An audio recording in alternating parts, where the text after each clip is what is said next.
meeting of the Intercity Transit Authority. We are hoping that in just a moment, we will have a quorum of authority members logged in and we will begin the meeting. So hang tight for just a moment and we're watching our participant list here.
He's trying a different link, he said. I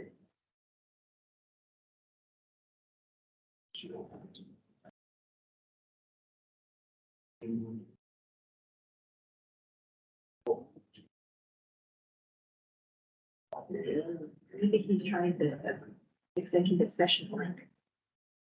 Oh.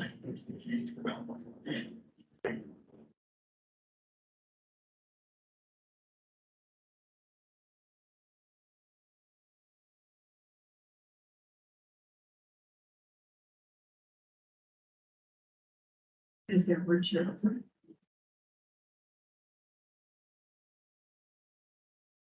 Let it know there's two links. Says something isn't sticking right. All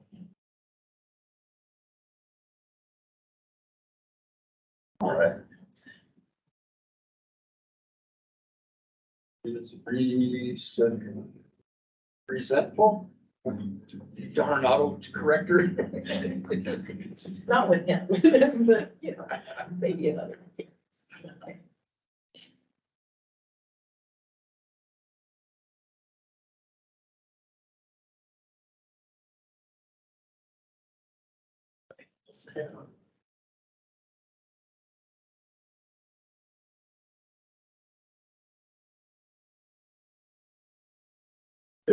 There we have a quorum. Welcome, Justin. Welcome, Debbie.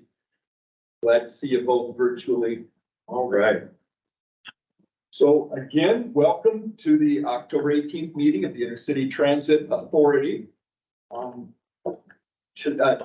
is not in attendance tonight. And we want to welcome Eliane Wilson from the Community Advisory Committee. Thank you for being with us tonight. The first issue is to approve the agenda for tonight. Somebody like to make a motion? Mr. Chair, I move that we approve the agenda as posted. And this is Sue, I can second. All right, it's been moved and seconded to approve the agenda as posted. All in favor, say aye. Aye. Any opposed, nay? All right, we have an agenda. That brings us to public comment. Is there anybody signed up for public comment this evening? No, no public comment. Okay. Next up is the approval of the consent agenda, which is in your packet. Would entertain a motion.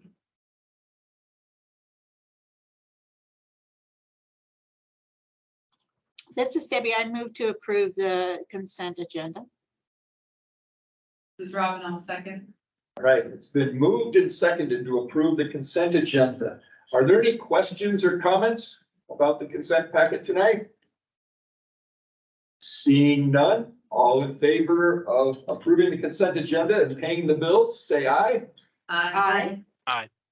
Any opposed, say nay. All right, we've approved the consent agenda, and that brings us to new business for this evening. And we're gonna lead off with a federal advocacy report. Emily, are you gonna introduce us? I will. So tonight we have Dale Learn, Managing Partner, Federal Affairs at Gordon Thomas Honeywell Governmental Affairs. We'll discuss the current issues facing Congress and the administration and how they relate to intercity transit. He will focus on current and future federal funding issues involving the U.S. Department of Transportation, Federal Transit Administration, and other federal agencies. He will also discuss current and future federal policies that have an impact on our ability to partner with the federal government.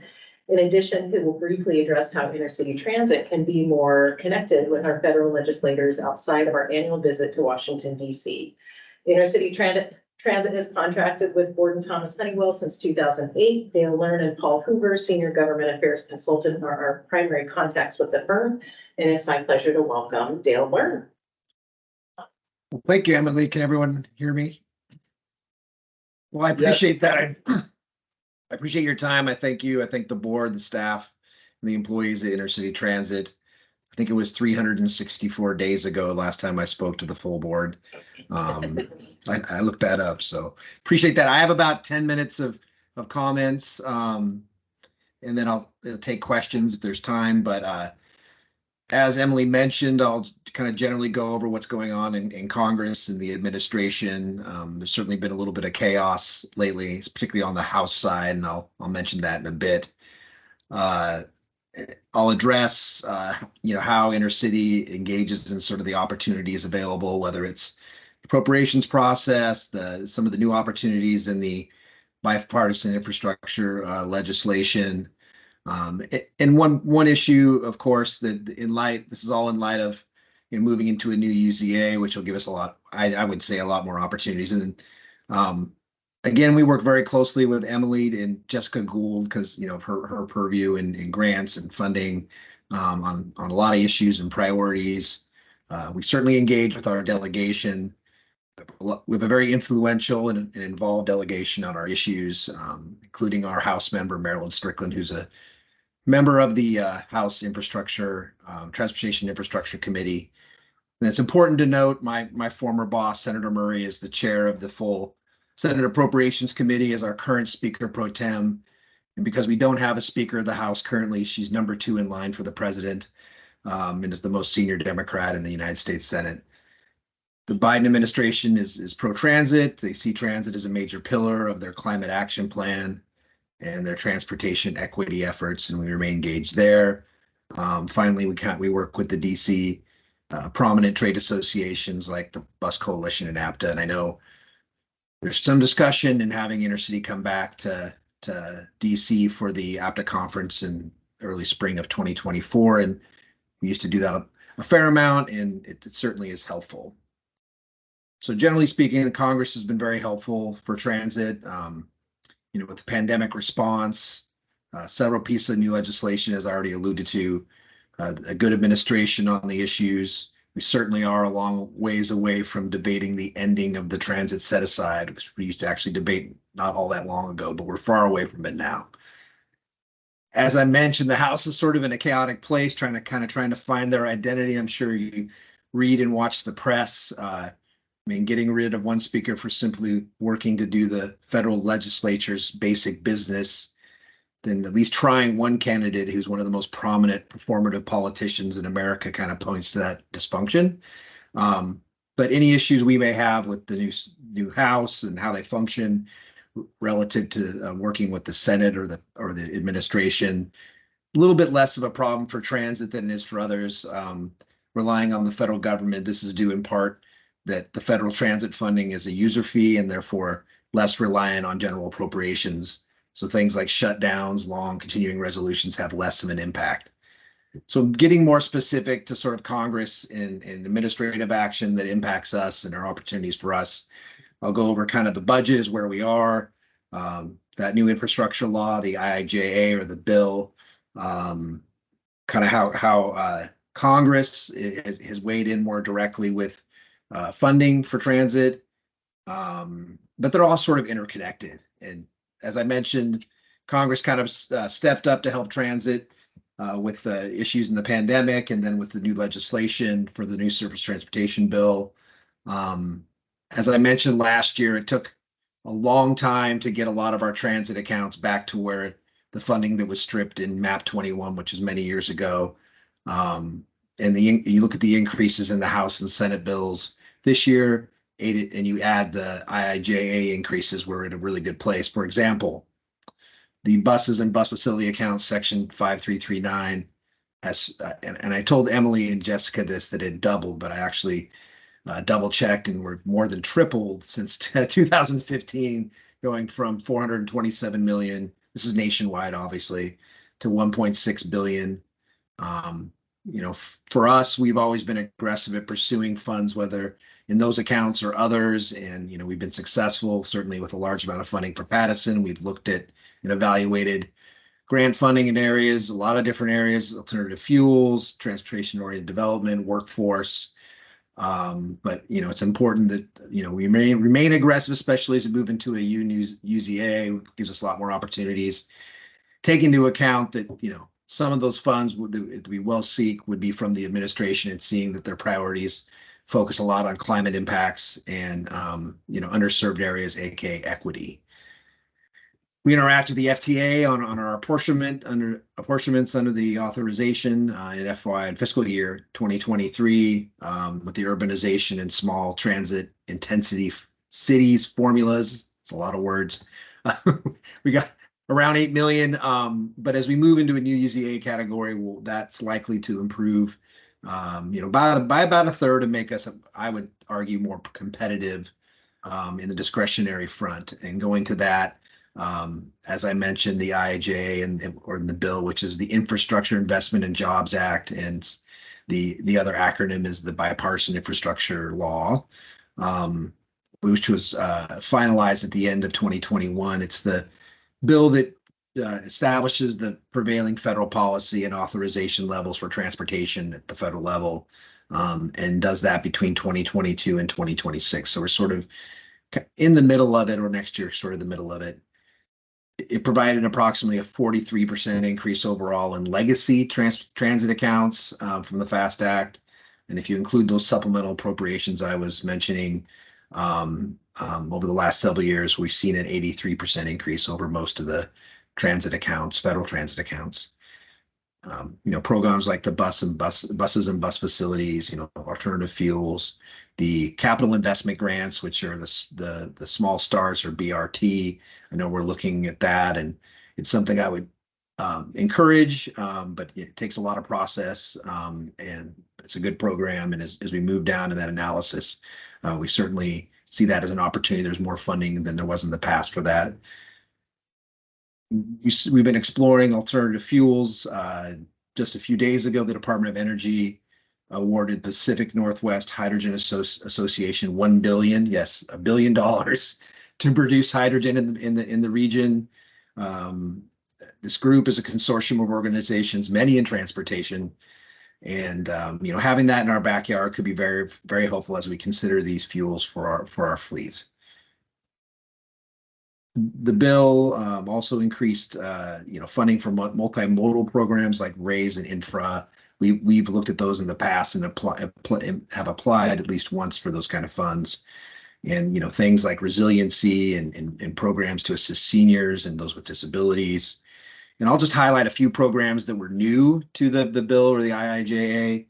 Something that I know I've looked at with Emily and Jessica, because it's sort of the second year for some of these, but ones we should look at, and especially in light as we move into a new UZA. But the innovative coordination, access, and mobility program, a lot of acronyms, a lot of long names. I'm sorry, but I think they'll come out as what they're for by their names. But enhancing mobility innovation program, all station accessibility program, various transportation TOD programs. There's an Inflation Reduction Act program called the Neighborhood Access and Equity Grants. In the first round, they funded a few projects that were transit related.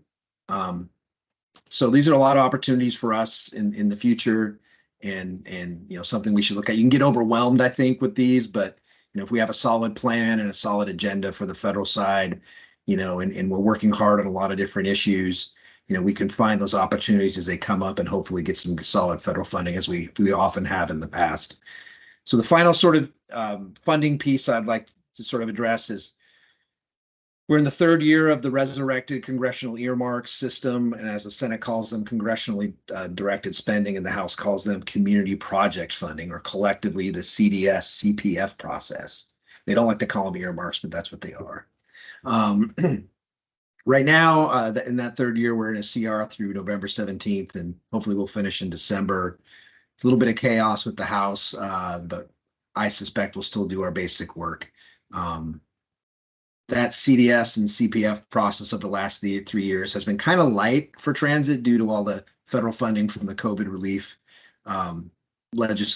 bills, as well as the large increases from the IIJ and bill grants. But, we applied in fiscal year 23, and a lot of kudos to Jessica Gould. And we got, 1.8 million for the zero fare bus stop access improvements project. There were only 5 projects that were awarded in all of Washington State in that process in FY 23, and we were one. We know we're working with FTA. I know it's struggling with maybe some staff issues, but we hope to move forward with that, getting that money awarded very soon. But overall, I would say the CDS CPF process will remain, and hopefully we will continue to look to request funding for projects that kind of fit in it. It's kind of a more narrow process than it was in its previous iteration, but as an FY 23, we found a good project that fit and we were successful. So other issues, again, we work with Emily and Jessica and others, with our delegation, with the FTA on our federal agenda, on issues that pop up. I know senior staff and members from time to time come to our agency, and we're certainly in constant contact with them on our issues. I know Emily was slated to speak with Representative Strickland's district person on transit, Kimber Starr. I believe it was today. I haven't gotten a download on that, but that's the kind of engagement we'd like to have. Other than the pure transit issues, we do from time to time have other things like workforce and compliance. I know that there was a time when we had to work with the FTA and others and our delegation on trying to comply with Buy America provisions. And those kind of things come up from time to time. So it's quite a bit. I don't know if I went over my 10 minutes, and if I did, I apologize. But if anybody has any questions for me, I will try to answer them. I think I have a fair base of knowledge, but if I don't know the question, I don't know the answer immediately, I will get back to you, of course. Hi, who would like to begin with questions or comments for Dale?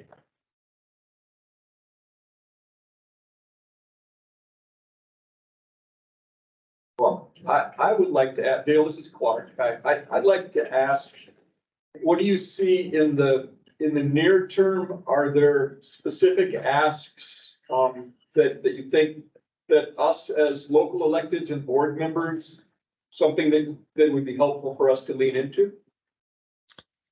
I think an analysis of the capital needs, and we, obviously we've done this several times with the Olympia Transit Center and with Pattison and others, but what are the immediate capital needs in discrete projects like the zero fare that was a really good candidate for the earmark process, kind of finding where those capital needs are and the opportunities. And we have some of these larger legacy programs, and then we have some of these new ones that are really focused on access and innovative technology and equity, like getting service to places that have less service. The federal government's trying to sort of provide those things. So as we analyze our needs and our goals and our initiatives, kind of finding the federal government has broadened not only I guess I would say broadened and increased federal opportunities for transit, and I think we can take advantage of that. I'm sorry if I don't have a very specific answer other than that, but we're trying to mirror those capital needs with a lot of these new programs as well as the legacy programs. Okay, I see Robin and then Debbie. Is that right? Yeah. Thanks, Dale. Can you hear me all right? Yes. I'm curious, this isn't necessarily something that's front and center relevant to intercity transit's like next 6 months or 12 months, but it's something that's relevant, I think, to the region that I've talked about on other boards. And it's large infrastructure projects. I'm thinking specifically of the Nisqually Bridge project on I-5 and the fact that that road's gonna fall down if we don't pump a lot of money into it to make sure that it is gonna, be resilient if we have a significant windstorm or an earthquake. And I know there's a partnership here in Thurston County built around recognizing that we're gonna need to fix that road. Have you heard, like, I know there's a lot of money kind of in the mix through the infrastructure project or the infrastructure bill, but are they looking at making substantial investments into sort of deteriorating legacy infrastructure like that? Like, is there gonna be movement on that in the next year or two? The answer is absolutely. I mean, one of the things that the IIJA recognized is not only, a lot of federal money goes to sort of maintaining when it comes to highways, but also that we need new money for larger projects. I mean, Senator Cantwell, who's chair of the Commerce Committee, in her jurisdiction for the reauthorization, she had freight and safety. So she added a lot of, not only increased some of the programs like infra, which will raise is more a regional, a project that has region impacts, and infra is national. So the fact of where that project's located, it kind of is eligible for both of those. And then you have the mega program that she helped create, which is for very large infrastructure projects. They only done one round of that, and I think they put money into like 6 or 7. I think many of you may remember Mitch McConnell talking about the $1 billion they got for some bridge.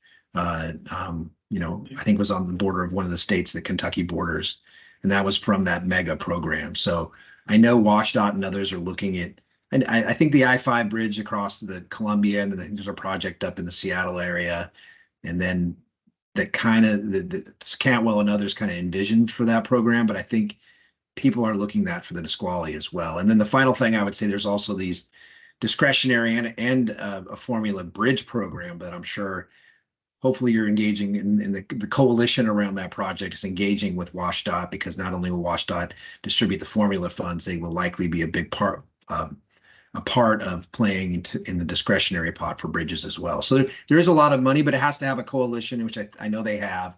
I know they're fighting to find those buckets. And, as in all these big highway projects, you have to have a strong legislative, state legislative backing, local, and then the federal stuff, and those kind of programs that were created will provide. I mean, they're competitive, right? It's a whole nation, so they're competitive. But if you have a lot of partners involved and you have a good coalition, you can fight for them and win. And having Senator Cantwell as kind of the author of a lot of these programs will help. And she has a reputation of calling the Secretary of Transportation himself. She's done it a few times, I know, on grant programs. Thank you. Yes, DOT is definitely in the mix on that one. Good. Go ahead, Debbie. So first, I want to apologize for not being there. My meeting didn't get over with until after 5, and I figured there was no way in the world I was going to get there through 5 o'clock traffic in time. So, so I've always enjoyed going to the APTA legislative event. And so how do you foresee that coming this year with so much of the drama that's going in DC? I know that's really hard to even gauge, but do you think that it would be, I think we'd have great luck with the Senate, but how do you see that navigating through the House at this point? Well, when I came to DC, Debbie, and it's good to see you, as a young lawyer, with bright aspirations, and I would say it's always been kind of dysfunctional. And I came here in 1997, and we've had times when it's been less dysfunctional. So, I mean, I would say it's a little bit different because you get more press on the dysfunction. You certainly, you see it and hear it more, but I think we'll get through this. I think by the time we come around to April, when the APTA conference is, And we should have a reasonable expectation on what's going to happen legislatively. Certainly, it's in the presidential election year that creates some struggle, but I think the business of doing things like transportation, and when you have a solid authorization and you, it looks like the appropriations process is, whether it's, I don't think it'll be overly hijacked for very long, if it is at all, even with the House that has it, even if they have a very interesting speaker. So to answer your question, I think the business of the federal government when it comes to issues like transit will be, it'll sound very dramatic. It will, things surrounding it will sound, I don't know if the right word is problematic, but I would say dramatic's a good word. But in the end, I think coming and advocating for the needs of intercity and, with the backdrop of the new bill and a Congress willing to even put additional money into transit, is the approach. And the dramas those are bigger issues in transit, if you know what I mean. And we have a great House member, and she's on the T&I committee. She's very dedicated, her staff, and she's very good, and she's a constituent oriented House member. Some aren't, and a lot of the new ones aren't, but she is, and that's great for us. Yeah, I have a lot of conversation with Marilyn, so Yes. thank you. Welcome. I was just going to jump in and say, Dale, thank you for everything that you do for us. There's quite a bit of emails that go back and forth on any given weekday. And you've already helped myself and Jessica connect with quite a few folks. Daniel Palethorpe from Senator Patty Murray's office visited a few months back and took a tour of the facility, which was really nice. And then my chat with Kimber Starr from Congresswoman Strickland's office went really well. I think she just wanted to understand if there was a shutdown, how that might impact us. And because you kept us so knowledgeable, I was able to put her fears at rest. So.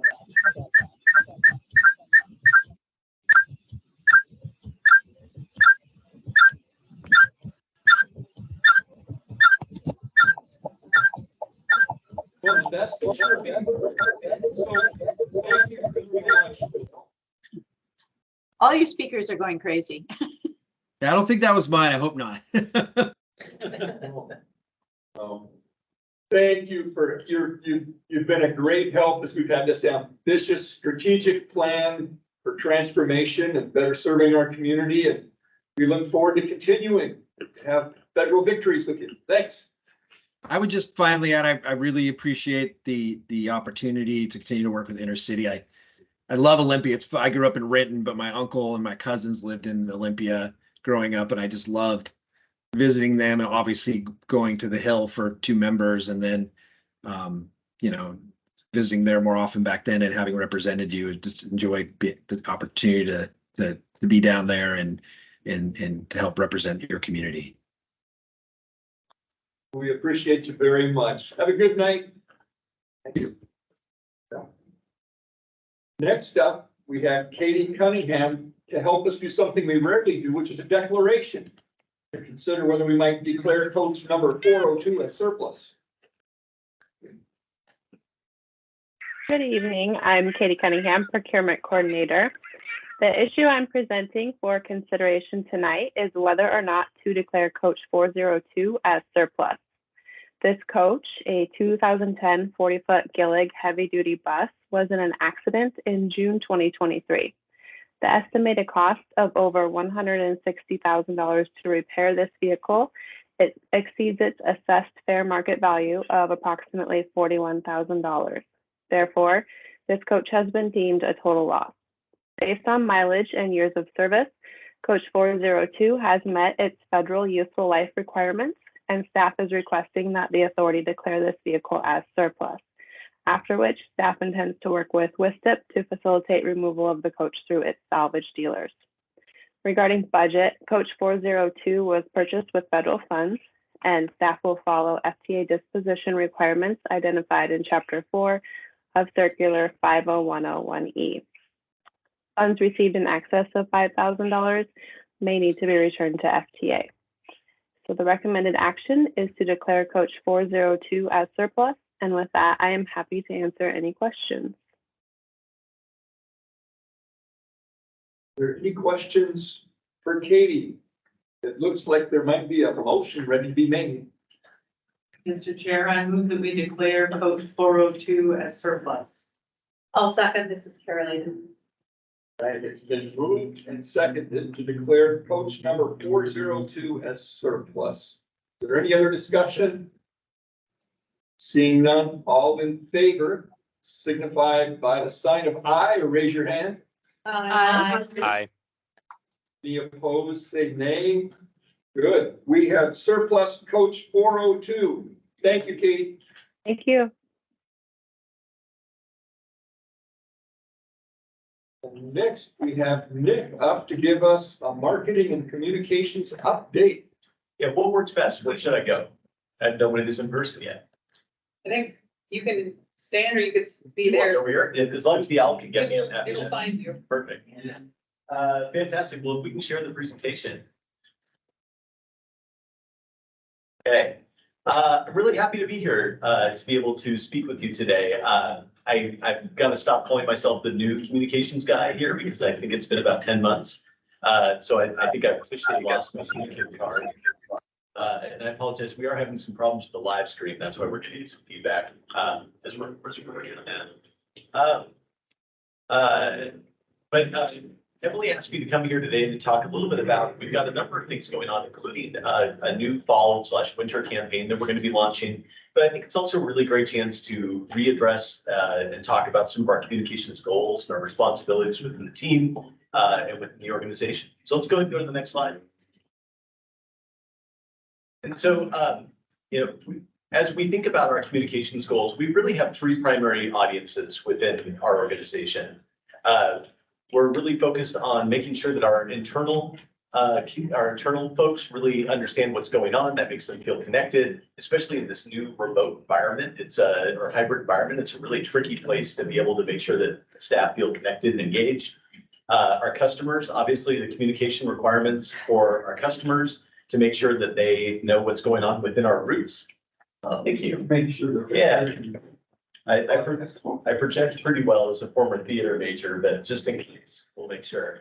So I was saying our customers, obviously service outages, service communication is super critical that we're able to make sure that folks have timely and clear and actionable information. And then lastly, as a public service, we are indebted to make sure that our community understands what we're doing, why what we're doing is important, that they feel like it's a good deal that they're investing in intercity transit. So those are sort of our big three goals as we think about our primary audiences. Let's go to the next slide. So as we think about our communications philosophy, we really have adopted a philosophy of thinking about taking the right information at the right time, delivered to the right people in the right way. And that's how you can achieve equitable and effective communications. This is a bit of an evolution in our industry to think about. It's not one size fits all anymore. It's not like when I was growing up and if you got a story on King 5 or the Seattle Times, that should cover most everybody. And what we now know is it didn't cover most everybody, but we thought that was good enough. And so the new thinking really with all these different communications tools is to really try to address people where they are and make sure that they feel engaged with the information in the way that they need it. So we're really trying to think about our more holistic strategy. We're really good at talking to the people who we currently talk to. Right? The customers that sign up for our listservs and get our emails and texts, we can communicate with them all day long. It's the other folks that we need to figure out better ways to connect with and communicate with for a number of reasons. So let's go to the next slide.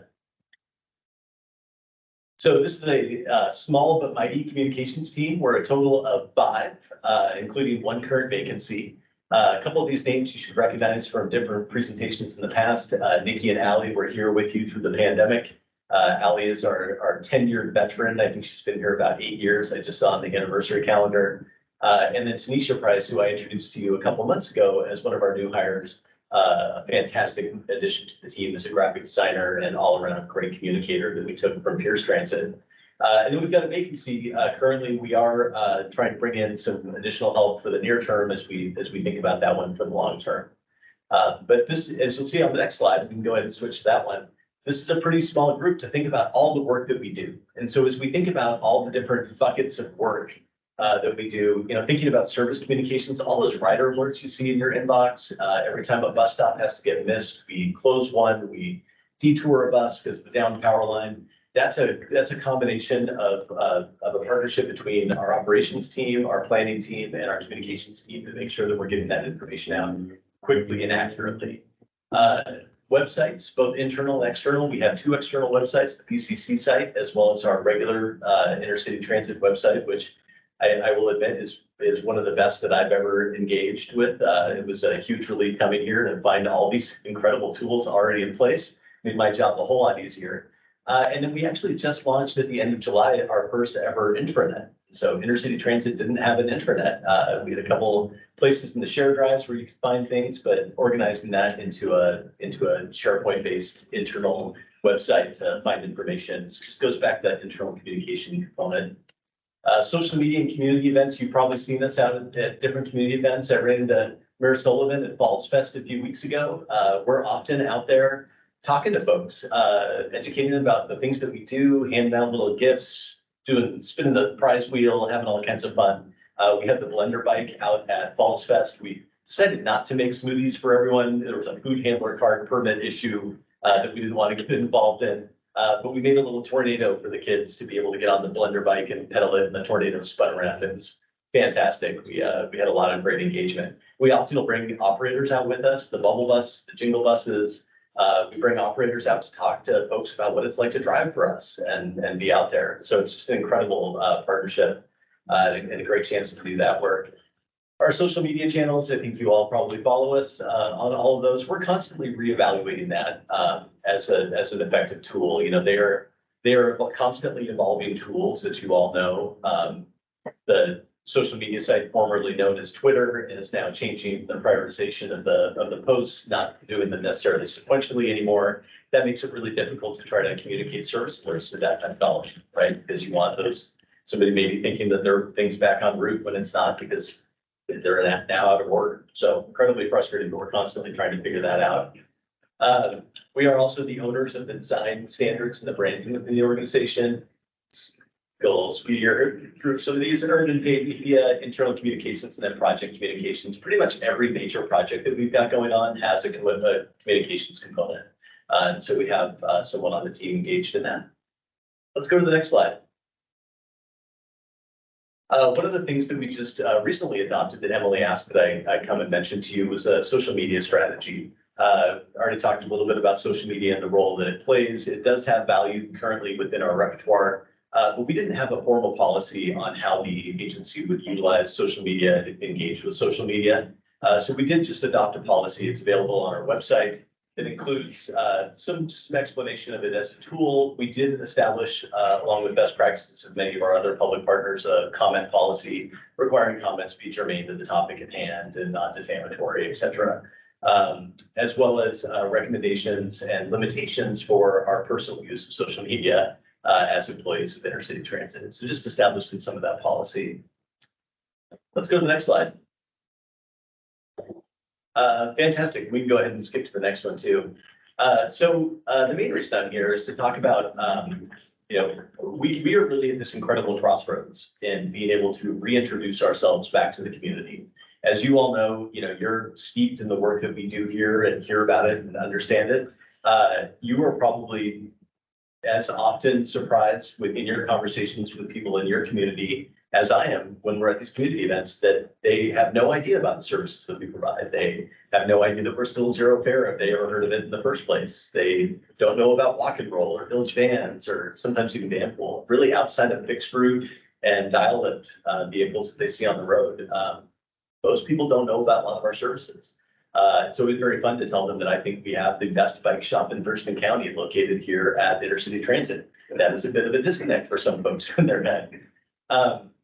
And as you know, I wasn't here, so although I used a lot of we language, the work that the organization did around the road trip and really trying to address the needs of the community, figure out what those promises would be, and then the overwhelming support of the community to invest in intercity transit was just underway.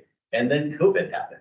Right? And the whole world changed. I don't need to tell you. But this organization pivoted in such an incredible way to deliver really unique service, sending all of the employees or the employees that could go home to keep the folks that had to be here safer, as well as, the work on this wonderful facility, OTC, just across the board, just an incredible time. It was also, month 3 of our zero fare pilot. So, yeah, COVID was a little disruptive for a lot of reasons. I spent the COVID years working in employment security, explaining unemployment insurance benefits to folks. Not a whole lot of fun during the pandemic. I would have rather been here talking about buses, but that's okay. I'm here now. Already talked a little bit about just awareness is a little bit low. But as I'll talk in a moment after talking about some of the work that we've been doing, despite these things, we have incredible support throughout the community. Just overwhelming support of intercity transit and of the services that we provide, which is really exciting and creates a really unique opportunity as well. So let's go to the next slide. So as we think about launching a campaign, there's really 2 primary goals. It's to reintroduce ourselves to the community, but also through that lens to increase ridership across all of our programs through an educational effort around the services that we provide and the different attributes of those services. And then outside of that, if there are some folks that will just never utilize our services, whether they live out in a place or, don't care to, or a place that just doesn't have service, appropriate service. And for those folks within the PTBA, it's really important that they understand the value that we provide to this community and that they believe that this is a good investment of their tax dollars. Even if they never get on one of our vehicles or come to our bike shop, they still think this is a good investment for them and their tax dollars. So those are the 2 primary goals we think about the campaign. Let's go to the next slide.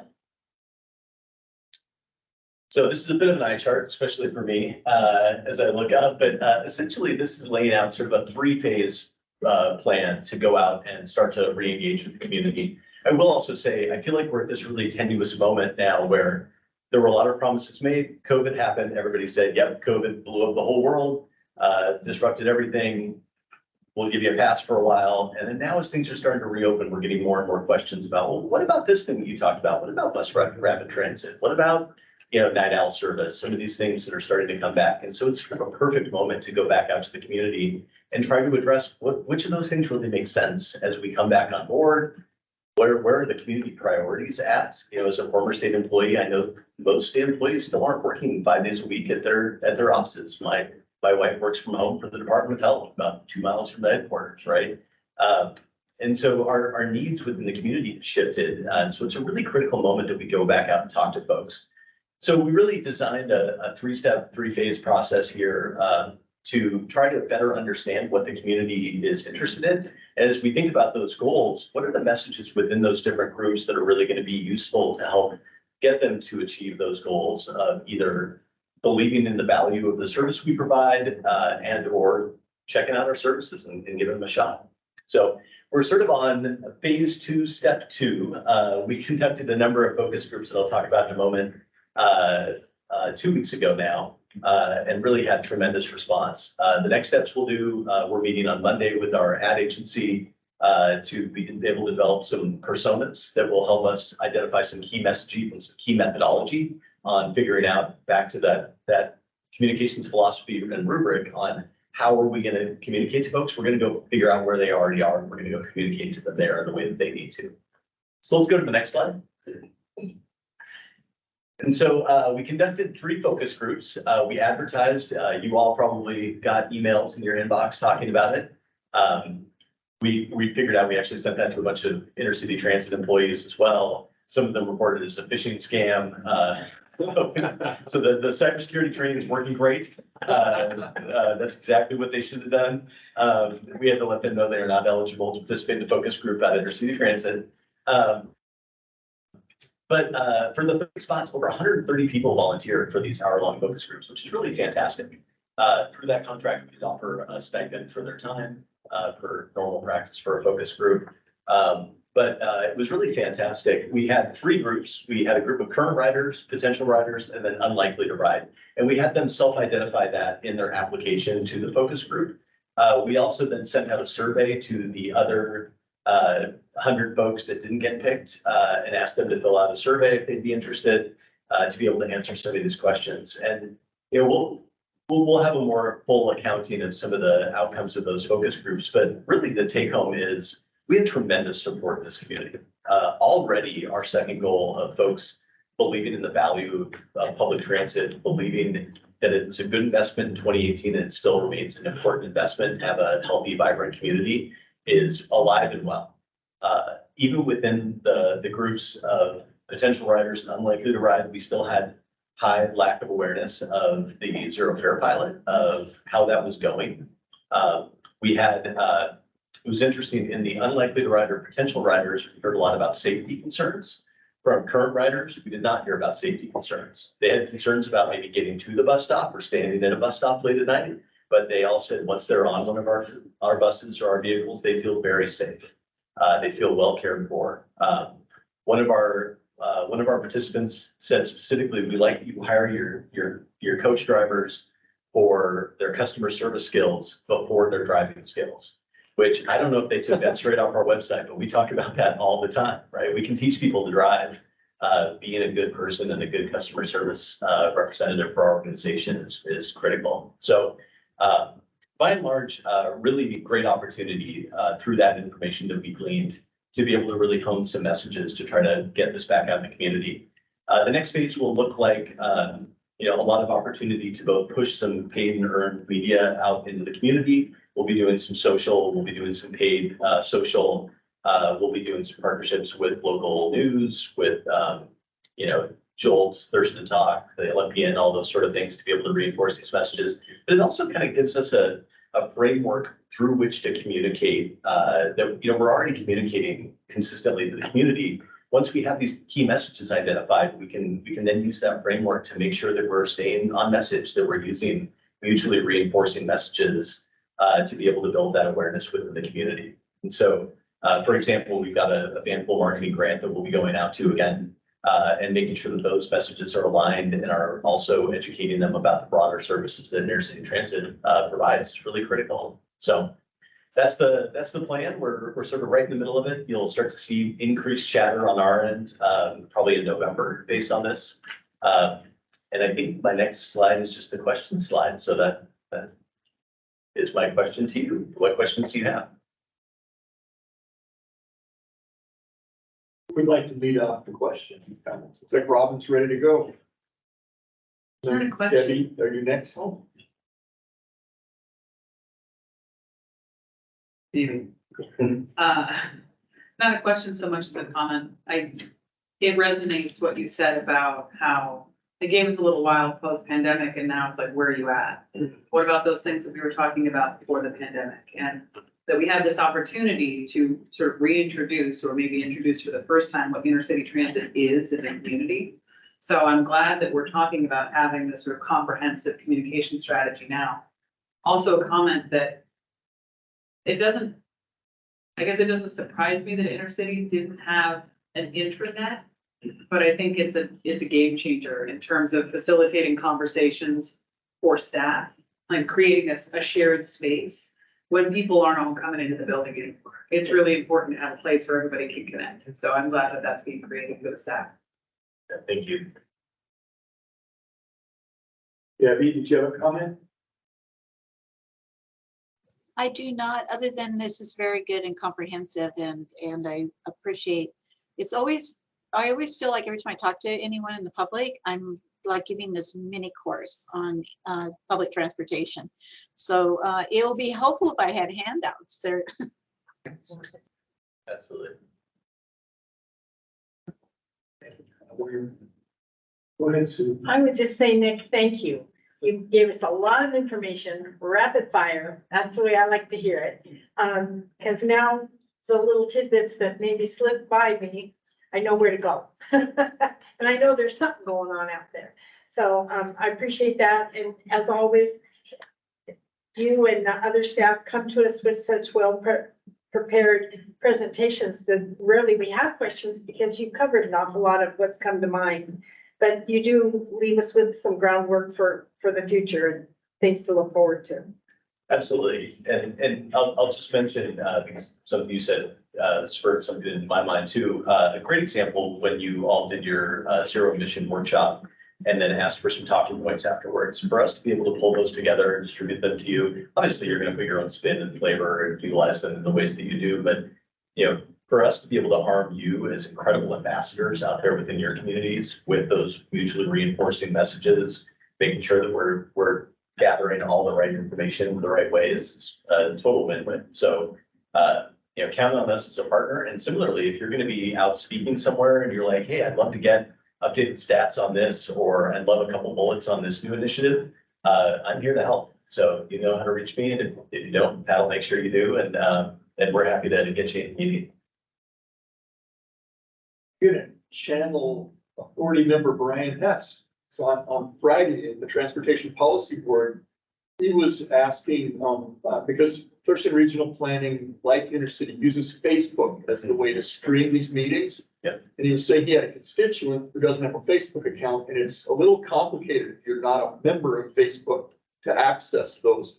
And I'm wondering if we have some other sort of repository or some other streaming service we use for being able to access these meetings. Yeah, it's a great question, and one that we were actually hoping to try a new integration.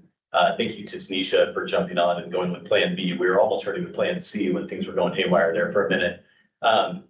Facebook is sort of the standard that we've been using for a while. I will say, looking at the analytics that we see afterwards, it's usually our own staff that's watching it.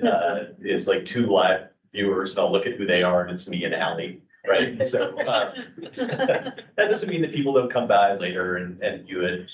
We do make recordings of each of these meetings, and we can make those available on our website. There's also other channels that we can make them available. But live streaming is a good question. We've looked at YouTube as a good option as well. We can also plug it directly into our website and stream through there. So we're looking for some better options.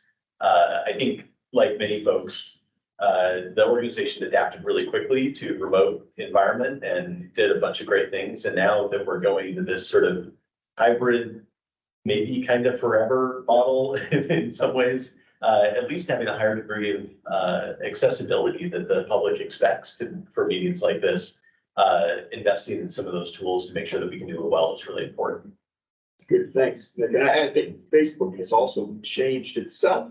Yes. From the beginning of the pandemic, in terms of the accessibility and how much promoted content is in between real content and all that. So that prompts my question, which is, are you seeing a change in the value of the website and search engine optimization? Are more people going directly to the website as the media and social media seem to be kind of withering away? Yeah, you know, I'm lucky enough to have been doing this work long enough to sort of say that I can think about it pre-social media as well. I was at the Department of Commerce when we created the first Washington State Twitter account for the state tourism office back in the day. And I think there was a shift that went back and forth, right? As Facebook and the social media became stronger and stronger in the market, a lot of folks went to move a lot of their information there. And we're seeing a shift back now. Your website is the place where you have the greatest degree of control. It should be your source of truth. And so for us, as we design our website, and that was the presentation around the roots pages and the upgrades that we're making there, that needs to be our source of truth, especially with SEO work as well as mobile optimization. Most of the traffic to our website comes from mobile. And so trying to make sure that information is readily available, updated, and consistent. And then everything else needs to point people to your website. And so social can be a valuable tool, but honestly, more likely than not in the paid space. So, you know, there's a long been a debate around Instagram, and, you know, everybody, oh, you got to get an Instagram account. It's like, well, we only can have so many pictures of buses. And Emily stayed at a lectern at a Marriott, right? To make it really interesting from a social media standpoint, because otherwise you got to build this whole following through constant care and feeding to be able to push messaging to them. And it's usually you're kind of talking to yourself. On the other hand, Instagram is a great place to deploy Instagram ads through Meta and push content because they capture all this information about all of us. And so we can really micro-target folks in a really specific way. Thank you. Mark, go ahead. I was wondering if you could elaborate a little bit more on your focus groups. on the, especially the, maybe, unlikely to use, trends. Yeah, so we started each of those with a quick overview presentation for me, it was about 10 minutes, and then I sort of stepped back, just to answer questions, turned off my camera, turned off my mic, they were all over Zoom. And then the facilitator asked a series of questions, and for the unlikely to ride, for most of them, it was, convenience and need and geography. And so, most of them, for most of them, it was geography. They were like, look, I live way out on Rich Road. There's like 4 people on my street. It makes no sense for you to send a bus within a mile of my house. For other folks, it was like, hey, I maybe used to ride the bus, but now I work primarily from home. And the only place I go is a place that isn't served well by your service. And so it's much easier because I'm not commuting every day just to drive my car. And so for some of those folks, we talked a little bit about concepts around microtransit, around shuttle service, connecting people to and from fixed route, connecting them to other services, educating them about other services like village vans. I tell you, I told every group about village vans. It was like a light bulb went off, and they kept referencing back that walk and roll. They were like, I had no idea you all did this. This is amazing. So it was a really a good chance to chat with them. But coming out of those, we also talked about intercity transit's budget position and us as a fiduciary agent and responsible for public funds. And all of them came out of it overwhelmingly positive, with overwhelmingly positive feelings about the organization and getting to that place of, although I don't use it, I'm glad it's here. Great. Thank you. All right. Well, Nick, thank you for the update. Anytime. We're excited. Keep communicating better. All right. Our next item is selection of community advisory committee candidates for interviews. Emily's going to lead us through this.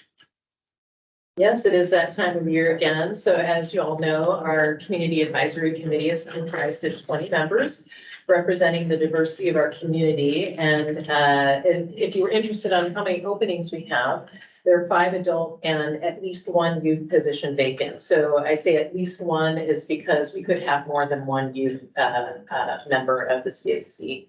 So 11 applications were received by the submission date of October 6th, and the ad hoc committee made up of 3 authority and 3 CAC members will conduct interviews of applicants on November 1st. The committee will recommend candidates for appointment at the December 6th ITA meeting. So tonight, the recommended action is that the ITA review and select applications received for vacancies on the CAC. And after that, staff, which is Amanda Collins, will schedule interviews after the authority provides some direction. And some alternatives are you can direct staff to schedule interviews for all or some of the applicants. And of course, there's always the option to defer to a new recruitment until 2024. So with that, I'll hand it back over and for just some discussion and to review the packet. And apparently we had 11 applicants by the cutoff date, but somewhere along the line, the list has grown. And when I counted up, we have 14 in that packet that came to us. Okay, gotcha. Two of them are youth. And then the others break down in various different age demographics of those who self-reported. And that's a lot, but I've been on those on the interview committee in the past, and it's hard to select out just for paper, you know, in a group like this of where do we draw the line and who do we not interview? But then again, this is going to be a big batch to interview all in one afternoon. So it may be that when it comes down to the questions, we might have to, I don't know if that's done here in our ad hoc committee, look at maybe editing down some of the questions, because quite often the questions mirror what's on the application. And it was always nice to hear it out of people's, you know, their vocal versions. But sometimes, as when I interviewed many years ago, it was like, that was on the application. You know, I was a little puzzled sometimes, and it's not a problem because I understand the verbal sometimes comes across different and people have had a chance to think about it. But it's something to consider because it's gonna be a long day. But, you know, we always have got some great people out of it. So I just wanted to point that out and throw that into the mix.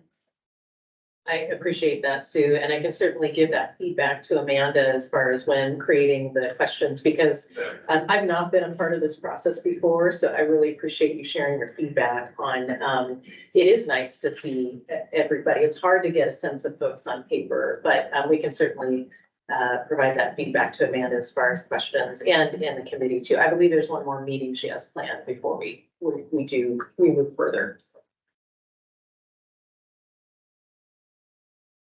Debbie, did you want to weigh in on this one? Well, I agree. It's hard to just take people out by the application.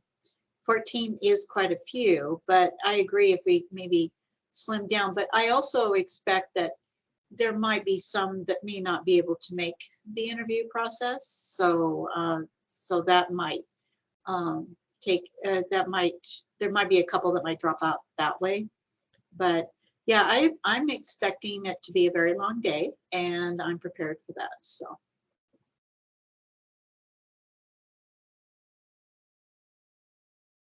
Good, so any other feelings about whether we should interview the entire group or do some pre-selecting here?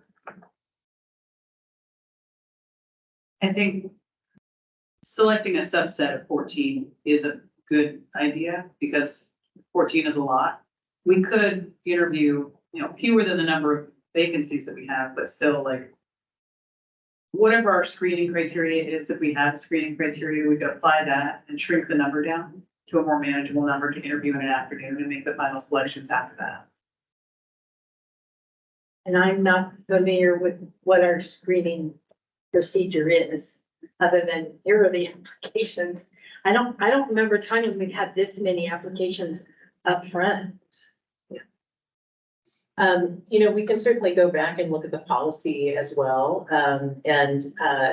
If it's the wish of the board, we could also have the subcommittee or the ad hoc consider that too, but I would have to look. Arlene and then Debbie. Oh, go ahead, Debbie. Oh, me? Yeah, go ahead. So I'm hesitant on screening them down because this is such a diverse group that we usually get. And I know it's cumbersome, but there are things that come out as far as diversity in the interview process that seeing it on a piece of paper is just not going to identify. And I don't want to have to ask those questions to identify the diversity.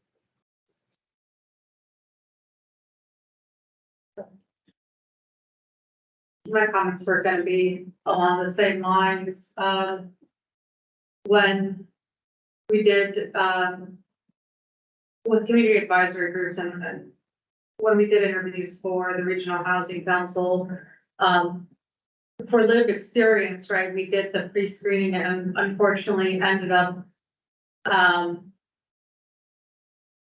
removing a lot of people that brought with them a depth of experience, right? And I think in that sense, when dealing with community advisory groups and depending on the voices that you want to bring on there, sometimes I was leaning at first towards like, yeah, pre-screening them, but then also remembering that previous experience where sometimes we lose out on certain voices that maybe struggle a little bit more to write an application or don't know exactly what to say, but their interviews are much more well-rounded.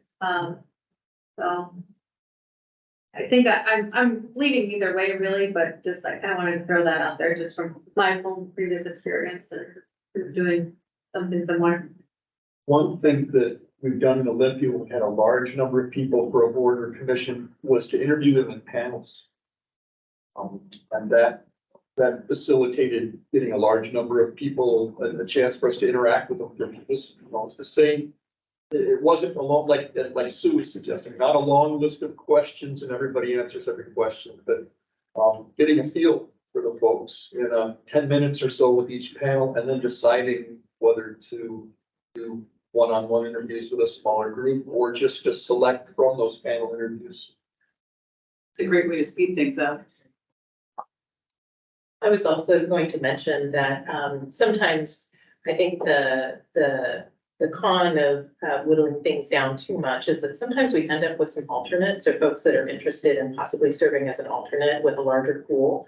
And we do lose folks throughout the year. I think now that we've gone back to hybrid, I think folks will probably, their participation level will probably change.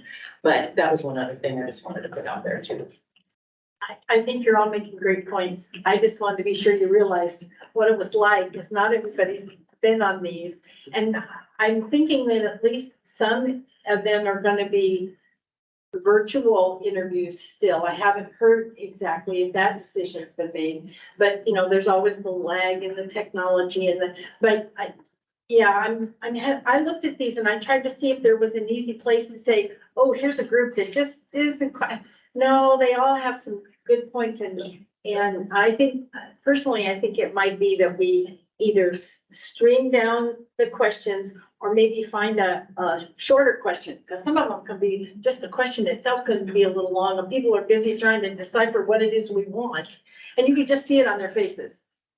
And that might be something we can do pretty easily with Allison and trying to figure that out and not miss out on anybody.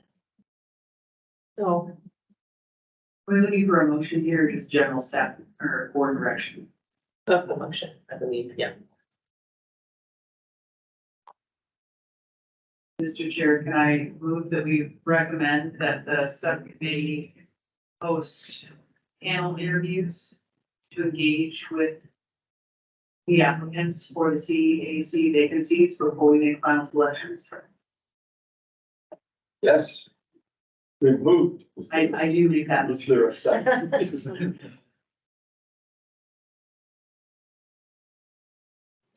Well, motion dies for a lack of a second. No, I'm just kidding. Okay. All right, it's been moved and seconded. Seconded. Carly. Moved and seconded to, interview all of or offer the interview to all of the applicants and to try to create a forum that's either panels, shorter questions, some way to get expeditiously through this. Is there any other discussion on this? All right, all those, go ahead, Sue. I appreciate that format, the way you phrased it, if it's okay with Robin, and maybe if that was in her motion and I didn't understand it. I heard panel, but between creating the format that's a panel in addition to maybe editing questions that we've used in the past. Thank you for the clarification. All right, we'll make it pithy. All those in favor? Aye. Any opposed? All right, well, we'll look forward to an amazing bumper crop of community advisory committee members coming in. But wait, there's more on the agenda tonight. The 2024 to 2029 draft strategic plan review and the decision to set a public hearing. Thank you. So tonight I'm going to do a broad overview of the draft strategic plan, which there was a link included in your packet tonight of 2024 to 2029. And then also following that, the recommended action is to set a public hearing on Wednesday, November 15th at 5:30 p.m. to receive comments on the draft strategic plan. So tonight I'm just going to walk us through some of the highlights of this draft strategic plan.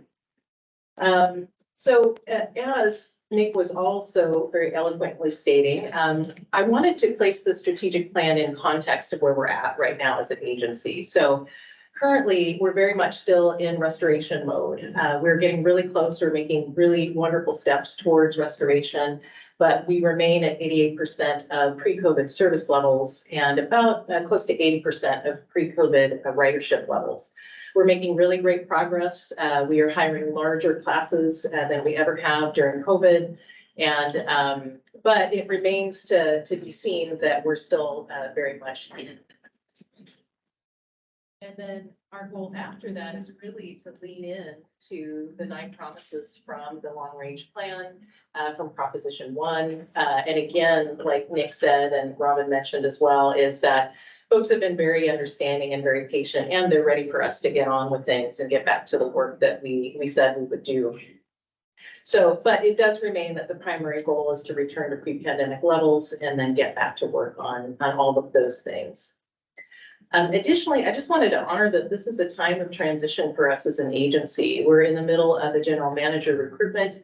And it was really my feeling as the interim is that my role is very much to keep us on course right now, but the general manager will set that course with the board. And it's really a partnership and a relationship that gets forged through the creation of a strategic plan and reviewing it every year. So my goal this year was really to keep it more of a status quo update versus a completely new plan. Many of the guiding principles have remained unchanged, basically because of where we're at with our restoration status. But I did take some time to update some historical background and funding information, just to reflect the changes over the past year. And one thing that I also wanted to mention in there is, as far as those new things that have been added, we're talking about our large UZA status. We're talking about the capital improvement plan process that Janet is leading us through, which is new to us as an agency, as well as we've just embarked on diversity, equity, and inclusion work with Parfait Basale. And we're really, in fact, we have a session tomorrow morning with him here in this room. And what we're really trying to do with Parfait is to focus our internal efforts on making sure that we have our internal guideposts for DEI. And our goal is to not only make sure that our employees have a sense of belonging here at Intercity Transit, but then after that, we move further out into the public sector and make sure that the people that use our services, and actually those that may not use our services, also would feel a sense of belonging with their public transit system. So we'll just kind of march through the sections of the strategic plan, excuse me. So much of the definition of the levels of public transportation is established through revisiting policy positions each year with the board. And Intercity Transit staff in general, that is usually the general manager, works with the authority to identify policy issues facing the agency for the duration of the strategic plan. And then also determining the amount of revenue comes from monitoring and evaluating economic outcomes and how that might impact our finances.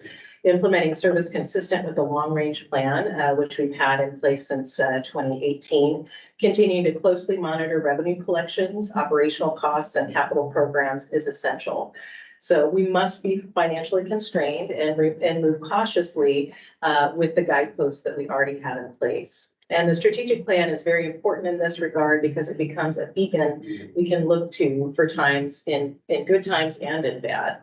And this is why the capital improvement plan is so important. It helps us dedicate dollars for upcoming and future capital needs, and it becomes a savings account for the future. And then sources of revenue are clearly identified as sales tax plus state and federal grant funding. And right now, if you're curious about 80% of our revenue comes from sales tax, and the remaining comes from state and federal grants, as well as some miscellaneous income, which is mostly from our van pool program. So in the introduction of the strategic plan, it really reviews the current state of affairs with a lack of available potential employees, that the sluggishness in hiring has been the main contributing factor in restoring service, and that service levels have remained within our means of the staff to be able to support them. But throughout the pandemic, Intercity Transit did an excellent job of not promising more than we could deliver to ensure the integrity of our schedules. And our community trusts we will be back, as I think we're hearing through some of the focus groups that Nick is doing. One thing that I noticed with some transit agencies, not a criticism, we were all struggling to figure things out, but we really tried to only schedule the amount of service that we could deliver. There were a lot of transit agencies that it would depend on the staffing they had available that day. They might miss some trips. which really makes it difficult for those who rely on public transit to be able to trust it, that it's going to be there. So even though we feel like it's been difficult to get back up to that 100% of pre-COVID levels, we've always been able to say, this is what our schedule is and you can trust that, even though it's not quite back to what it should be.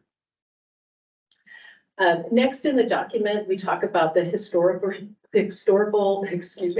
perspective of the strategic plan. So it might be a surprise, but our very first strategic plan happened in 2002, and it was the 2002 to 2007 strategic plan. So this was after the reduction of the public transportation benefit area following I-695. I think there's several folks in the room that will remember that time. But after this, the strategic plan focused on doubling the amount of sales tax through voter approval. And in September 2002, voters within the new PTBA approved an increase in sales tax from 0.3% to 0.6%. And this allowed the adoption of the service plan that expanded service over a 3-year period. And growth in sales tax revenue and lower than expected expenses in the 2003 to 2006 time period combined to allow an additional service expansion in February of 2008.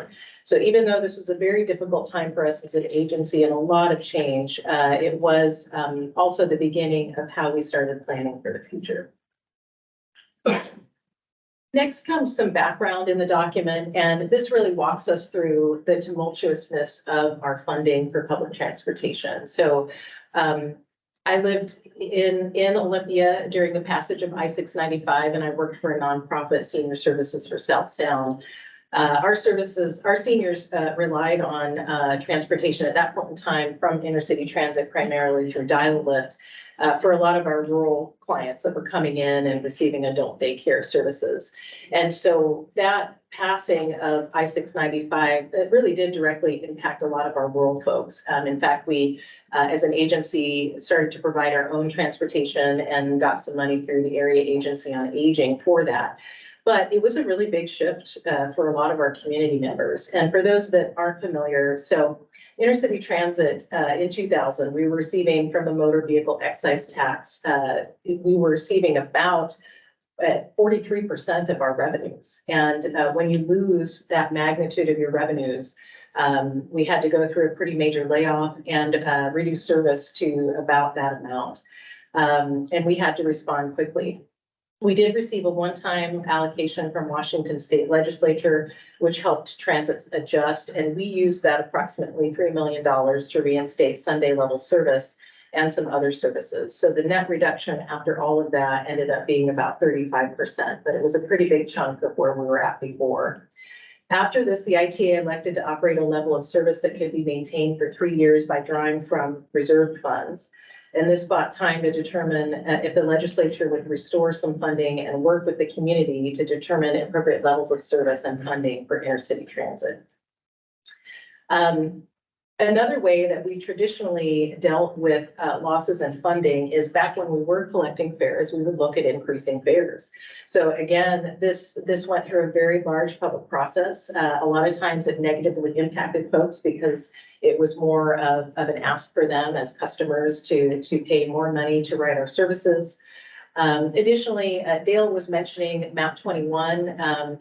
That's when a lot of our discretionary funding disappeared pretty much overnight, and we were relying on that discretionary funding for large capital purchases like for coaches, for buildings, and it came at an 80% funding level. So when you lose again that level of funding, it becomes very, very challenging. Additionally, we became the sole provider of service to and from Pierce County when Pierce Transit dropped out of that particular service. And all of this really kind of led us up to some of the transformational work that Ann and the board did, leading us to surveying the community and asking them, we are really hurting for funding to replace a lot of our capital infrastructure and to maintain a good state of affairs. How would you like us to proceed? What kind of transit system do you want to see in the coming future? Which led to the IT road trip.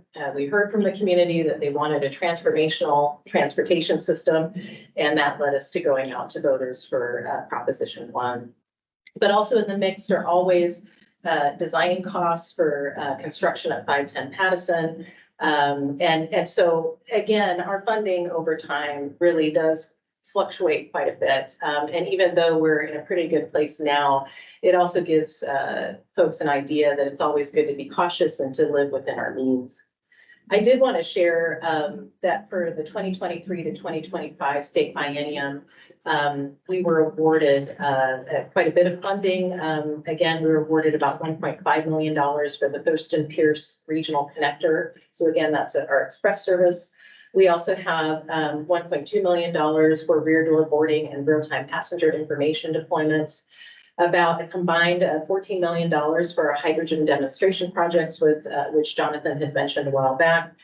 Also our $680,000 for the East Martin Way roundabout project, which will eventually be a turnaround point for probably a more robust bus rapid transit system. We are also receiving about $7.5 million for special needs dial-up operating funds. About $9 million for fixed route and village vans operations, about $710,000 for the replacement of about 20 van pools, and another $100,000 for some van pool marketing. After that, we already heard from Dale that we did receive some community project funding. And again, that was in partnership with Congresswoman Strickland's office of about $1.8 million. And again, that's for the Zero Fare Stop Access Improvement project. So again, we are in very, very positive grant funding times, but also just aware that things can change quickly and the future is always somewhat uncertain, and that we certainly want to be good stewards of public funds. So in the strategic plan, we also review and go over the mission statement. So again, this is our most current mission statement, which I believe was probably updated last year between Ann and the board. And just to mention that vision and mission are often confused and sometimes used interchangeably. However, there are important differences. The mission statement outlines why an organization exists, and it is our mission to provide and promote transportation choices that support an accessible, sustainable, livable, healthy, and prosperous community. Followed by our vision statement, which really reflects what an organization's success looks like.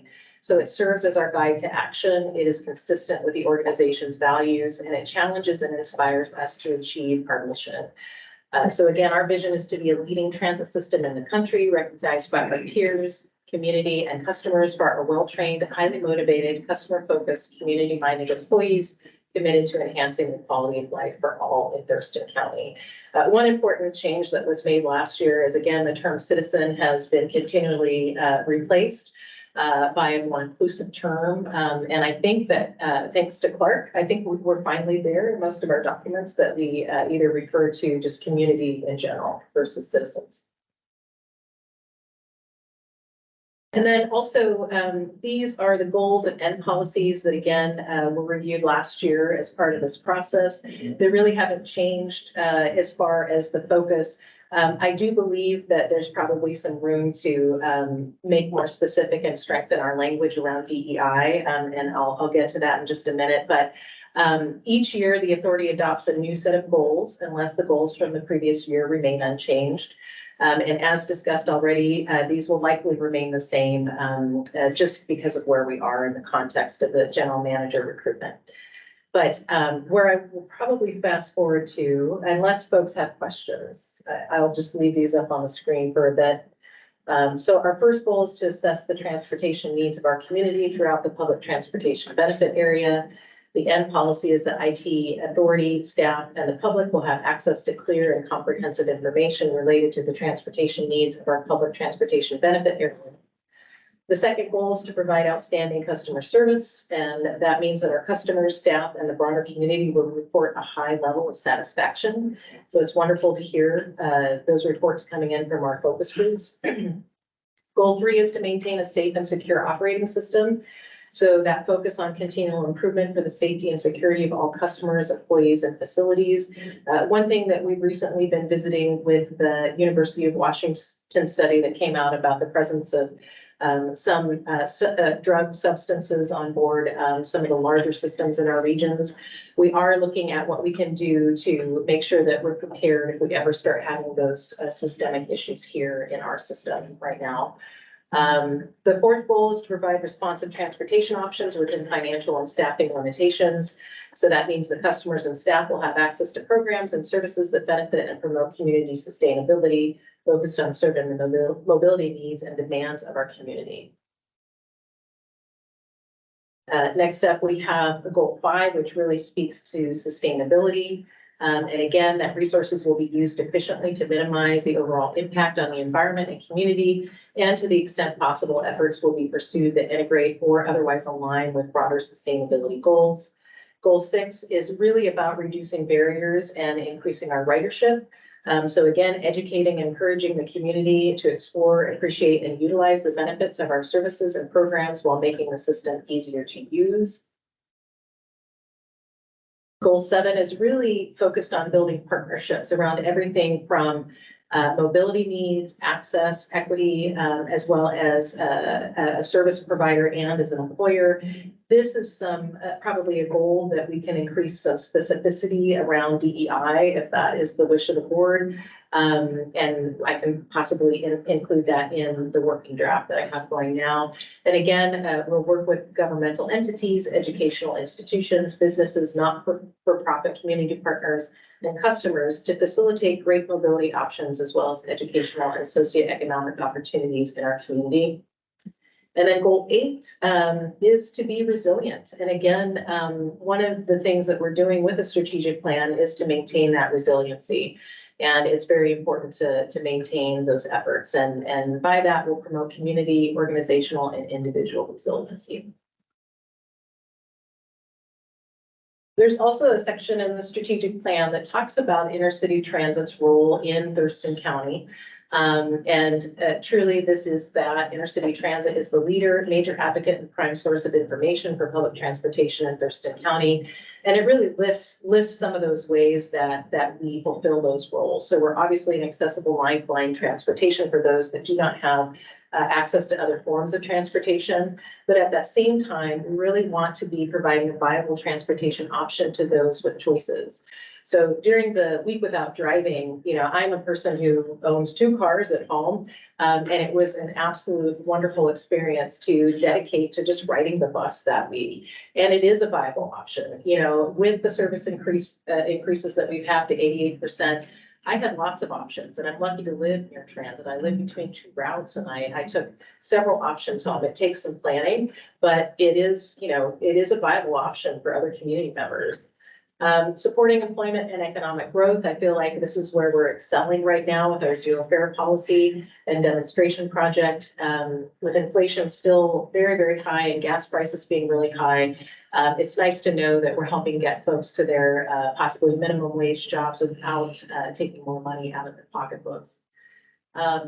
Partnering and building a livable community. Again, a lot of the active transportation that we're doing, youth education. I believe all those efforts continue to make Thurston County a livable community. And something we don't talk about very often, except for when the time calls for it, is our role as an emergency response.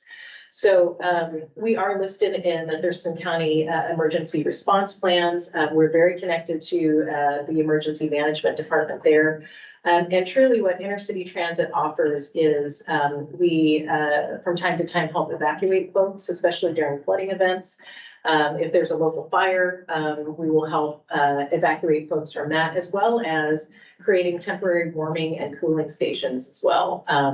So when we get those calls in the middle of the night, we always try to respond, as well as try to balance our need to provide transportation to the community in the event of emergency as well. So one of the things to keep in mind is that demands for service are usually higher than our ability to provide them. And this always forces difficult choices for community members and for us as an agency. But really what we try to focus on, and the strategic plan always holds this fairly central, is a focus on performance forms the basis for numerous established policies and is continued by this plan. So again, by performance, we're really looking at data. What is our ridership looking like? Where are we seeing those heavier loads, and really using that data to make good decisions as far as where we're going to implement service. But also as a large UZA is making sure that our Title VI policies are sound, which we're also embarking on that work with Rob in planning. Because we also need to take that into consideration along with data. But primarily, we do look a lot to data to make good decisions. So in developing recommendations for the Thurston County PTBA, 7 general design principles were identified. These principles guide development of a public transportation system appropriate for our PTBA over the next 6 years. And these principles provided guidance in the development of our short and long range plan. And this particular section of the strategic plan starts on page 10. But we'll just walk through these. So our design principles are really to operate a range of services, each designed to meet the needs and capabilities of the neighborhoods it serves, to strengthen service operating along major corridors, reduce customer travel times, keep pace with development, which we're seeing a lot of. Several of us visited the Nisqually tribe a couple weeks ago, and they have some broad development plans out in Northeast Lacey, which is very well positioned near our 65 route, which is wonderful. So it's nice to be including in those planning efforts so we truly can keep pace with that type of development. We still need to look at expanding our regional express routes. Before COVID, we were talking about working with WashDOT, possibly around would an HOV lane be in the future. We also talked about shoulder running, just to make our express service a little bit more competitive with people's personal vehicles, because right now, without that, it makes it tough still. So again, that's still one of the design principles that we have in the plan. Also to support a range of transportation choices. So again, what Nick and his crew are doing about trying to educate folks about, it's not only about fixed route and dial-up, but it's about village vans, walk and roll, community vans, van pool.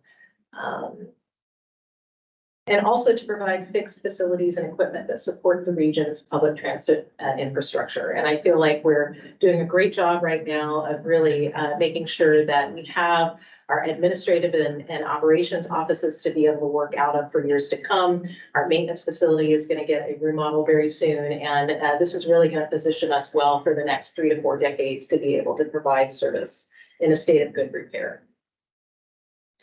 So section 2 really talks about our policy positions, and these generally fall into 5 general categories: fixed route service and service design, capital investments, financial issues, other intercity transit services, and then also general policy issues. Section 3 also starts to talk about a recommended service plan. So one of the things you might remember from the transit development plan is that we're still very much focused on restoration, and right now the TDP kind of forecasts that we might get back to that in 2025. I think I'm optimistically hopeful that that might happen before that, but that really is still the recommended service plan, and then of course to continue on with the long range plan. And as far as the capital plan, one wonderful thing about having the capital improvement plan come into place is that that will also help us determine some more long-range forecasting of finances as well. I think that we were really lucky to be able to determine when Ben Foreman had created that initial plan, to know when we were coming up on a fiscal cliff and when we might be approaching that, and when we needed to plan to make some hard decisions on what we needed to do. Similarly, we always need to keep track of our capital plans for the future. What's been wonderful about the capital improvement plan that Jan is putting together is that it identifies how much funding we need so that we can tell Jessica, who is our grants program manager, where we might need to ask her to start looking for some funding. And it's great that we have a good source of grant funding right now, but she's always looking out to the future as well. So our financial plan, one thing that might be surprising is that you're not going to see dollars and cents in the strategic plan. What we talk about with the financial plan is more of a philosophy of making sure that we are planning service that is within our means right now financially. And so that's why it's very much coordinated with the budget that Janet is putting together today. But really that is again about moving cautiously towards, we know we can implement and restore service, and we know that we have plans past that with the Proposition 1, but to also just make sure that we're always keeping an eye on our financial position. And some of the things that we talk about with the philosophy of how we finance the strategic plan is really managing growth. While growth in public transit is really a good thing, it's always very helpful for us to be able to manage that growth. You know, that's why originally, after the passing of I-695, the PTVA boundary was actually pulled in because we knew that we would not be able to financially support that level of service in Thurston County. So again, just always making sure that we're watching growth. Anytime we implement a new route, with that comes ADA paratransit service within 3/4 of a mile. So those are the types of things that we want to just be aware of as we're moving through the future and through the years of the strategic plan. We have a pretty major technology purchase coming up, our enterprise resource planning software. And any of you have ever had to implement that at your workplaces, it is really, really challenging. Jana actually has done it before, and so we're really lucky to have her expertise as a subject matter expert. But really, the ERP will touch everything our agency does. And so that is going to be something that isn't going to be implemented overnight. There's lots of planning that has to take place. We want to make sure that we're being strategic about how that gets implemented. The cost of services, honestly, maintaining a close eye on what our fuel is costing us, as well as other services and the costs, and just making sure that we understand if something is increasing, why that is happening, if there might be some other alternatives. Maintaining a state of good repair is always first and foremost. As you know, with our hydrogen pilot, we will be able to purchase up to 5 hydrogen vehicles, but past that, as we start to implement a possible zero emissions transition plan, that's also going to need financing as well, as far as replacing those vehicles too. One thing that I think we've done a really good job of, especially in the design and planning of this building and of the maintenance remodel, is really future proofing. This building was meant to last us the next 3 to 4 decades. So right now it feels like a larger house that we're getting used to living in. But as I know from working in the previous building for almost 20 years, it is amazing how quickly space gets taken up. So this facility that we're in now is really meant to future-proof to make sure that we can operate for the next 3 to 4 decades. And with that, I feel like I've been talking about the strategic plan for a long time. So I just wanted to thank you for your attention and also see if there were any questions. And then also maybe getting back to a public hearing, the topic of that. So thank you. Questions, thoughts? Sue? I just have a comment. Thank you, Emily. This was a little bit different way to look at the strategic plan than we've done in the past. And so that's nice to be able to go through both the points that you pulled out. And then just as I looked along on the plan as you were going through it, it just was a little different perspective and just helps you prepare us for things going forward. So I appreciate that. And not that I don't think you've memorized every word of it, when you prepared for the meeting tonight, but I thought it would be helpful to hit the high points. Other thoughts or questions? Well, I'm gonna say that. So I had expressed interest in our being more explicit about the addressing inequities in the community. And I think that's something that already happens through many of our programs, but naming it in our strategic plan. And I also think naming that we value special relationships with native sovereign governments, I think also is valuable to include in the document. So it's not that it's critical, but it's critical of the work we're doing. But I think in this moment, having our guiding documents come right out to say that we're working together with other organizations to address, the historic inequities, and it's very important. Anything else? Otherwise, we could have a motion. So the motion is about whether we might set a public hearing.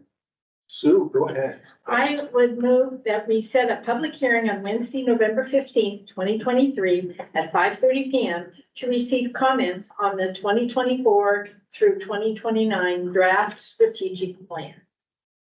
I second that. Right, motion has been made and seconded to set the public hearing for Wednesday, November 15th. Any other discussion? Let's vote. All those in favor say aye. Aye. Aye. Those opposed, nay. Thank you. We'd love for you to schedule that public hearing. All right. This brings us up to committee reports. Mayor Debbie, do you have a report from the Thurston Regional Planning Council meeting? I do, and half the council sits on it, so it's always interesting. One of the items that we that was presented was electric vehicle infrastructure, EV infrastructure, and Steve, and I'm not going to pronounce his last name correctly, Hershowitz from Washington State Department of Commerce presented the overview. And I will make sure that Pat has the notes for the minutes, because there was a lot of links to the presentation. And there's many areas going through electric vehicle, alternative fuel vehicle resources. So that was very much in depth. And they need to have written comments, can be submitted through October 30th. So that's coming up soon. And then the next item we had was a regional trails plan.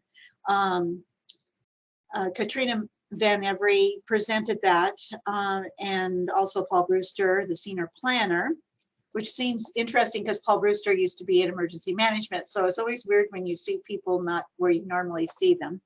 The vision of the plan identified 5 goals, which is connected and accessible network, a user-friendly network, safe and secure experience, collaborative effort, and a well-maintained network.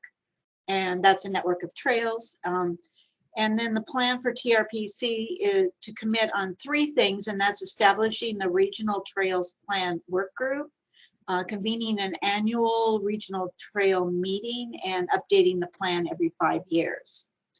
Again, they also had a link to the presentation there. And then it was appointment to the Puget Sound Regional Council and for the Growth Management Policy Board member.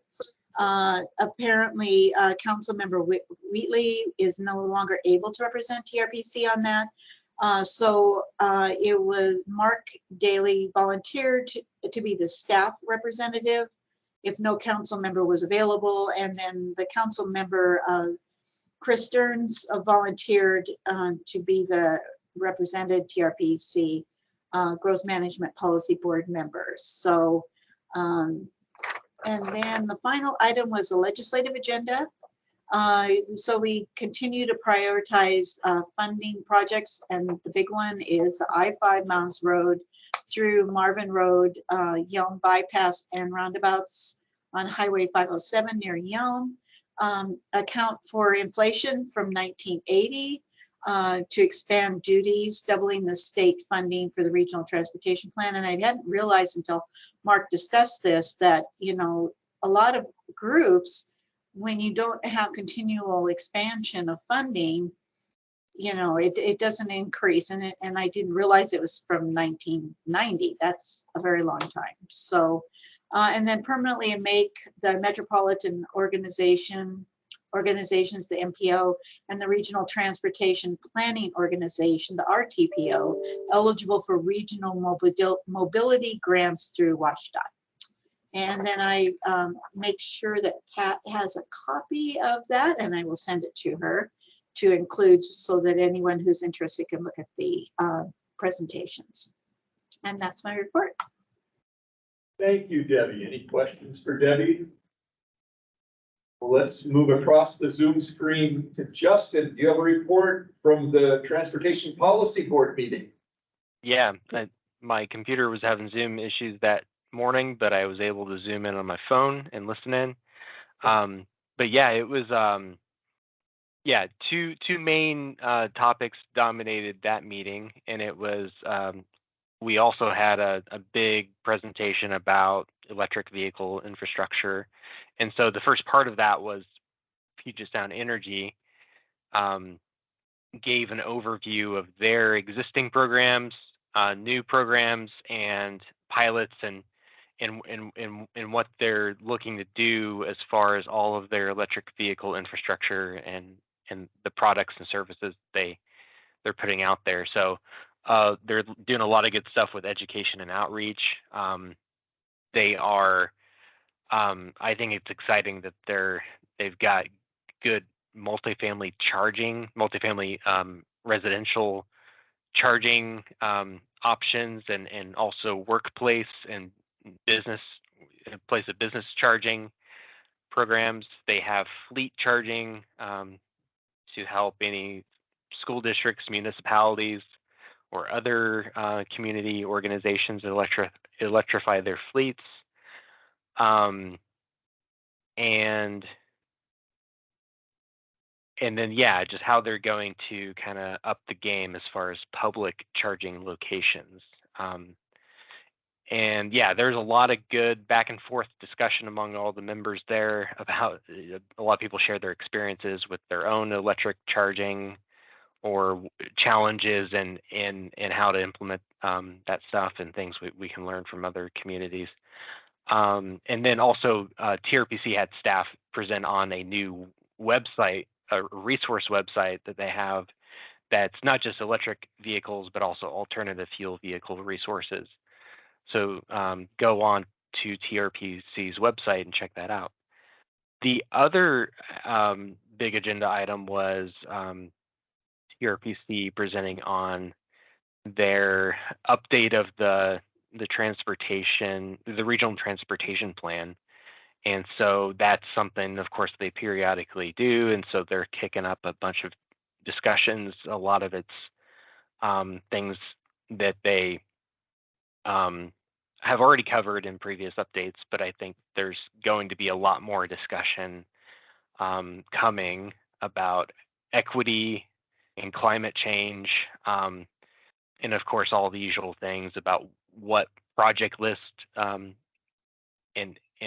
to address the future conditions, and of course how do we financially make that plan feasible. So yeah, very early in the process, my understanding, and a lot more to come on that topic. So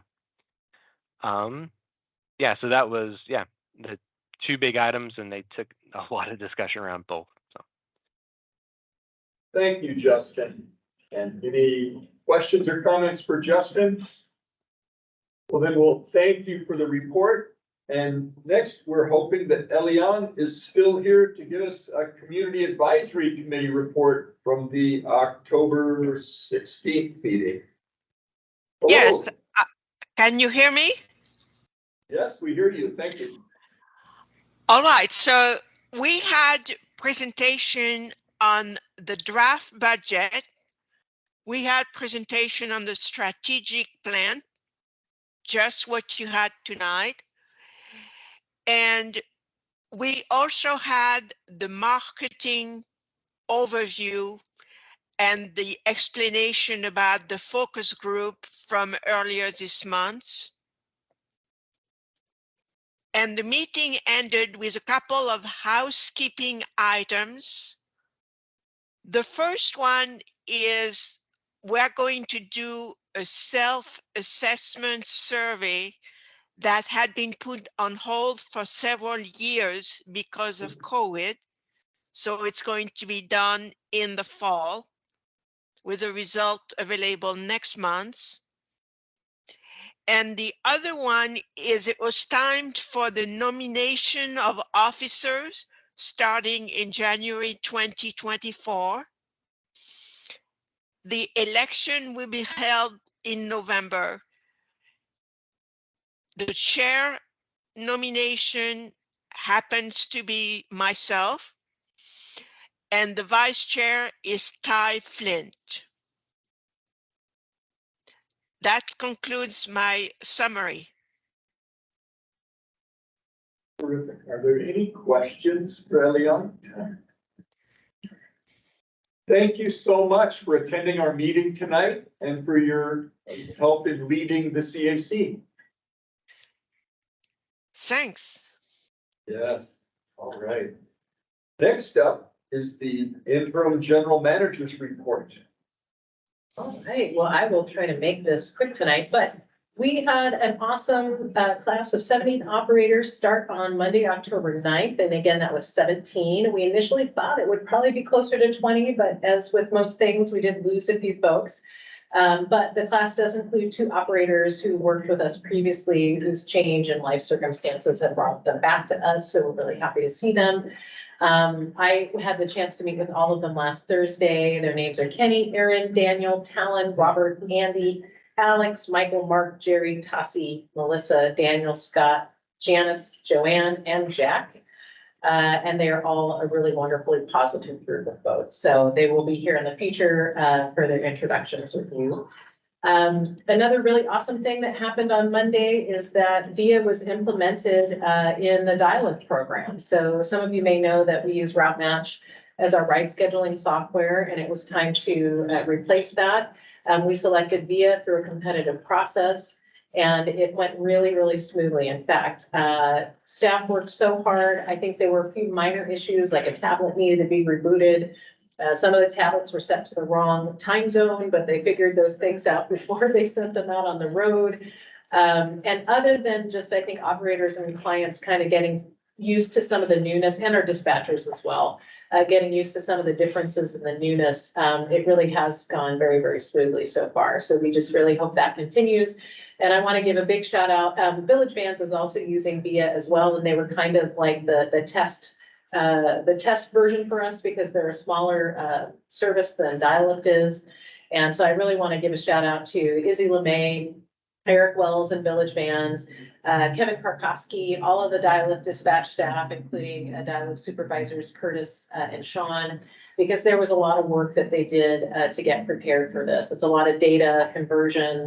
The VIA staff were really wonderful. They were here on Monday for the big reveal, and it went really smoothly. So in fact, I think everybody got here bright and early at 5 o'clock in the morning, and they were enjoying breakfast sandwiches when I went in there, and it actually looked like they were having fun. So it was good. Also, Dale mentioned that the U.S. Department of Energy announced that it will be awarding up to $1 billion to fund a hydrogen hub in the Northwest, which is very exciting.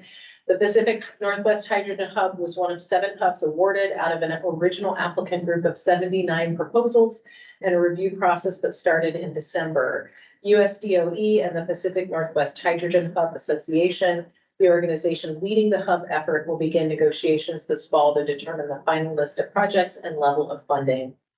So the Pacific Northwest Hydrogen Hub includes the states of Washington, Oregon, and Montana. The groups participating in that hub include 2 agencies very nearby in Lewis County, including Centralia College and Twin Transit. So it's really great to see that we are going to have hydrogen production very nearby as we continue to consider our zero emissions transition. So with that, I will call it good, and just any questions if folks have them. Questions for Emily? Go ahead, Justin. Yeah, as far as the hydrogen hub, I think if I read all the media release correctly, one thing that was unique about this, the one that was awarded to our greater region, was an emphasis on doing the clean version of hydrogen and not just gray hydrogen. It was terminology, green hydrogen, right? Am I correct in that? And the focus on not just getting it from natural gas and other pollution pipelines? Yeah, you're 100% accurate on that. And I looked at Jonathan if you wanted to share any more information. No, I mean, that was primary emphasis of the group as they were putting together the applications is, making sure that it's as green as possible as we go. So I'm pretty excited that our region got the award. And one nice thing too, John, we have someone that works on grants too, kind of on a case-by-case basis there at Black.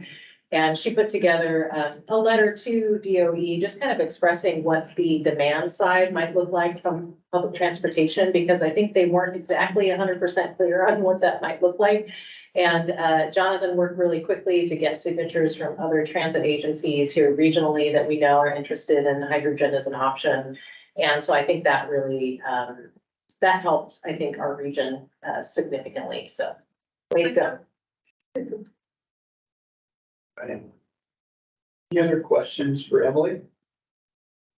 We will go to authority issues. Does anybody have an authority issue they would like to share? Well, seeing none, we're going to move to an executive session.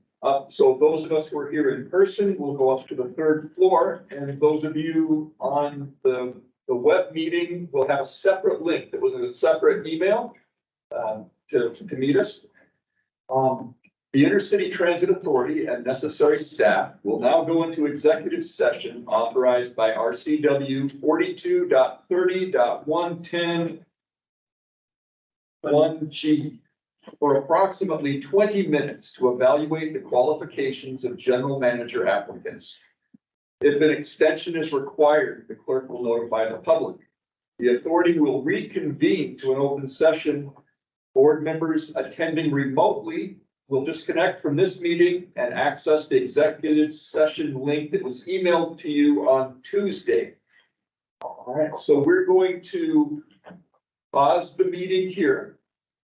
We'll go into our executive session for 20 minutes and we will gavel back in 20 minutes from now to conclude the meeting.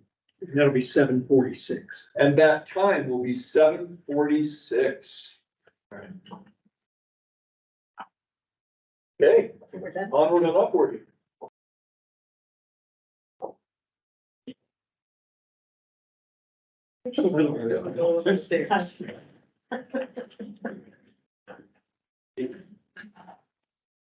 You have to come back down. First year.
Hello, everyone. The board members are wrapping up and should be down shortly. Right.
We are reconvening back into regular session.